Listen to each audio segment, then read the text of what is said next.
Ayyuhal ikhwah wal akhawat hafizakumullah. Kita melanjutkan pembahasan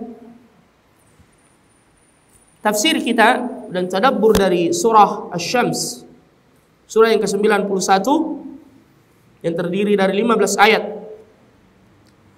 Kita telah sampai pada ayat yang ke-8 kalau tidak salah. Allah Subhanahu wa taala bersumpah dalam surah ini dengan menyebut 11 makhluknya. Dan sumpah disebut dengan Al-Qasam. Allah ingin memancing perhatian kita karena ada sesuatu yang penting yang ingin disampaikan oleh Allah setelahnya. Seperti kalau kita menyampaikan informasi yang penting dan kita ingin meyakinkan orang yang mendengarnya, terkadang kita memulai dengan sumpah. Wallahi, demi Allah, saya melihatnya. Wallahi, saya mendengarnya. Dan kita tentu tidak boleh bersumpah kecuali dengan menyebut nama Allah. Adapun Allah berhak bersumpah dengan menyebut makhluknya. Sebagaimana dalam ayat ini, wasyamsi wa duhaha wal qamari idza talaha wan nahari idza jallaha wal laili idza yaghshaha was samai wa ma banaha was samai wa ma banaha wal ardi wa ma tahaha wa nafsi wa ma sawaha. Jadi Allah bersumpah dengan menyebut matahari dan cahayanya, kemudian bulan yang datang setelahnya, kemudian waktu siang yang tersingkap cahayanya, dan waktu malam dan apa yang diliputinya, dan bersumpah dengan langit dan apa yang diciptakan bersamanya yang kokoh, kemudian bumi dan apa yang dibentangkannya, dan jiwa dan apa yang diciptakannya. 11 hal yang disebutkan oleh Allah Subhanahu wa taala, kemudian Allah menyebutkan fa'alhamaha fujuraha wa taqwaha. Sungguh Allah Subhanahu wa taala mengilhamkan dan menunjukkan jalan kebaikan dan juga ada jalan keburukan. Allah berfirman dalam Al-Qur'an, inna hadainahu sabila, kami menunjukkan jalan, kata Allah, imma syakiran wa imma kafura. Ada yang bersyukur dengan mengikuti jalan itu, dan ada yang kufur dengan mengikuti jalan selain petunjuk dan hidayah itu. Makanya ada doa yang diajarkan oleh Nabi, Allahumma arinal haqqa haqqan warzuqna ittiba'ahu wa arinal batila batilan warzuqna ijtinabahu. Minta terus doa ini kepada Allah. Allahumma, ya Allah, arina, perlihatkan kepada kami al-haqqa haqqa, yang benar itu benar, warzuqna ittiba'ahu, dan berikan kepada kami kemampuan untuk mengikutinya. Banyak orang yang mengetahui yang hak tapi belum bisa mengikutinya. Ya, sering kita dengar misalnya ada yang berkata, saya tahu salat berjamaah di masjid itu wajib bagi laki-laki misalnya, namun saya masih berat menjaganya. Saya tahu menutup aurat itu wajib, tapi saya masih sulit untuk melakukannya. Saya takut dikucilkan. Saya takut jangan sampai menggunakan hijab yang lengkap menjadi sebab jodoh saya terhalangi. Misalnya. Makanya yang lebih penting dari sekedar hidayah dan petunjuk adalah ittiba'ahu, mengikutinya. Sebaliknya banyak orang yang mengetahui itu batil, tapi ia masih sulit untuk meninggalkannya. Makanya kita minta wa arinal batila batilan warzuqna jatinabahu. Kita minta kepada Allah agar Allah menjadikan kita cinta kepada keimanan dan menjadikan keimanan itu perhiasan di dalam hati kita, dan benci kepada kekufuran, kefasikan dan kemaksiatan. Jadi berdoa kepada Allah Subhanahu wa taala.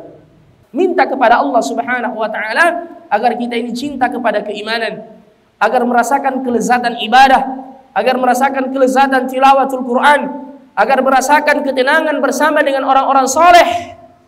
Biasa ada orang yang mengatakan, saya kalau bersama dengan orang-orang soleh lain-lain rasanya. Ya, ini ada masalah dalam hati kita. Ya, jadi kita minta kepada Allah Subhanahu wa taala agar kita diberikan petunjuk untuk mengikuti yang hak dan petunjuk untuk mengetahui yang batil agar kita bisa meninggalkannya. Araftu syarran laysa li syarrin walakin li tawaqqih. Saya mengenal yang buruk bukan untuk terjatuh dalam hal yang buruk, namun untuk berhati-hati darinya. Kemudian kata Allah, dan ini jawaban dari sumpahnya Allah.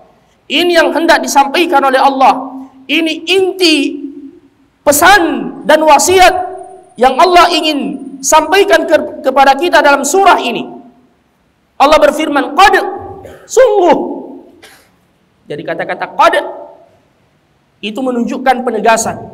Apalagi jika Allah yang berkata, ya, qad aflah, sungguh beruntung.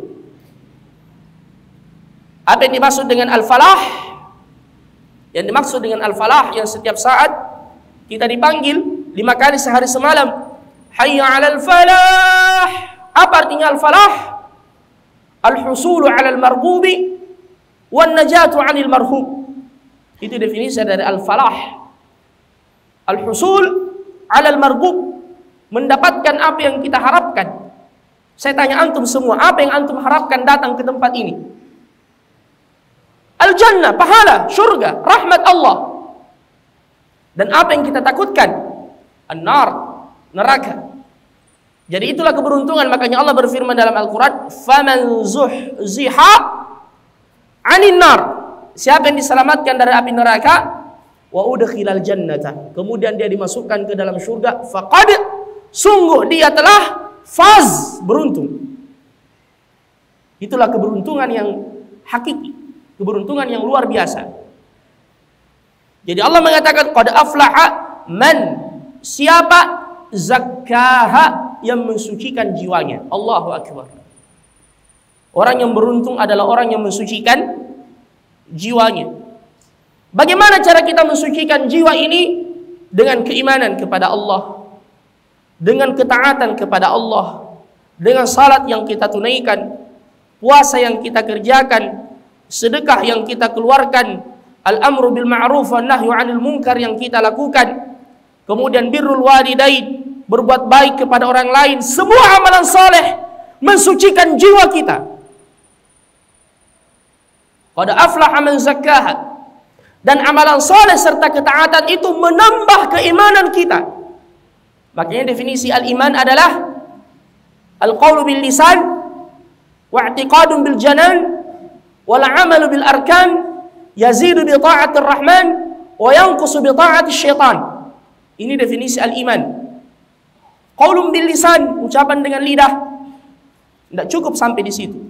Wa i'tiqadun bil janan, harus yakini dengan hati, karena orang munafik juga mengucapkan la ilaha illallah Muhammadur Rasulullah, tapi mereka menyembunyikan kekufuran di dalam hati mereka. Tidak cukup sampai di situ. Jangan ada yang mengatakan, saya yang penting sudah bersyahadat, meyakini Allah itu wahid, tiada Tuhan yang berhak disembah selain Allah, biar saya tidak salat. Tidak, harus dibuktikan dengan al-amalu bil arkan, dibuktikan dengan perbuatan. Al-amal bil arkan, yazidu, keimanan itu bertambah, bi ta'atir rahman, dengan ketaatan kita kepada Allah, wa yanqusu, dan berkurang dengan ketaatan kepada syaitan. Jadi cara kita mensucikan jiwa kita ayuhal ikhwah adalah bil ta'ah. Setiap kali kita mengerjakan ketaatan, maka Allah Subhanahu wa taala akan memberikan petunjuk ke dalam hati-hati kita untuk mengerjakan ketaatan-ketaatan yang lain. Dan inilah tujuan diutusnya Nabi sallallahu alaihi wasallam. Walladzi ba'atsa fil ummiyina rasulan minhum yatlu 'alaihim ayatihi wa yuzakkihim wa yu'allimuhumul kitaba wal hikmah wa yuzakkihim. Untuk beliau mensucikan jiwa-jiwa mereka min adrani syirki warradzaili warradzilati wal fawahish wal ma'asi, dari penyakit kesyirikan, kemudian perbuatan dosa, al-ma'siyah, al-ghaflah, kelalaian. Semua itu untuk mensucikan jiwa-jiwa kita. Ayyuhal ikhwah. Makanya setiap kali Nabi membaca ayat ini, fa'alhamaha fujuraha wa taqwaha, walaupun dalam sanadnya fihi maqal, riwayat ini disebutkan, namun doanya sahih. Beliau berdoa, Allahumma ati nafsi taqwaha wa zakkiha anta khairu man zakkaha anta waliyuha wa maulaha. Ini doa ma'thur dari Nabi kita Muhammad sallallahu alaihi wasallam. Hafalkan ini, baca setiap saat. Allahumma ati, ya Allah berilah nafsi, dalam jiwaku, taqwaha, ketakwaannya. Saya ulangi, Allahumma ati nafsi taqwaha. Coba ulangi, Allahumma ati nafsi taqwaha wa zakkiha anta khairu man zakkaha anta waliyuha wa maulaha. Allahumma ati nafsi taqwaha wa zakkiha anta khairu man zakkaha anta waliyuha wa maulaha. Ya Allah, berilah di dalam jiwaku ketakwaan, sucikan ya Allah, bersihkan. Engkaulah sebaik-baik yang membersihkannya, engkaulah yang memilikinya. Wa maulaha. Ya, kita menyerahkan diri kita kepada Allah. Karena Allah mengatakan dalam surah An-Najm, fala tuzakku anfusakum. Jangan kalian memuji diri kalian sendiri. Dalam surah An-Nur di ayat yang ke-22 Allah berfirman, walaula fadlullahi 'alaikum wa rahmatuhu ma zaka minkum min ahadin abada walakinallaha yuzakki man yasha. Andaikan bukan keutamaan dan rahmat dari Allah Subhanahu wa taala, ma zaka minkum min ahadin abada, tidak ada yang suci seorang pun di antara kalian. Walakinnallaha yuzakki man yasha. Namun dialah Allah Subhanahu wa taala yang mensucikan jiwa-jiwa yang diinginkannya. Jadi kita minta dari Allah Subhanahu wa taala.